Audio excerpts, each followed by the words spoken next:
নদীতে এখন ভাটা। জোয়ার আসতে হয়তো একটা বাজবে। বেশিরভাগ নৌকাগুলোই রাতের আঁধারে মাছ শিকার করে ঘাটে ফিরছে।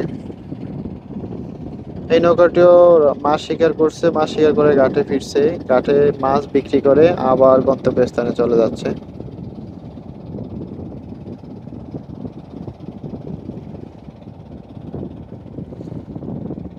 ছোট্ট নৌকাটি তিনজন জেলে ভাই একটা নৌকাতে কাজ করে। ছোট ছোট নৌকাগুলো বেশিরভাগ তেঁতুলিয়া নদীতে দেখা যায়।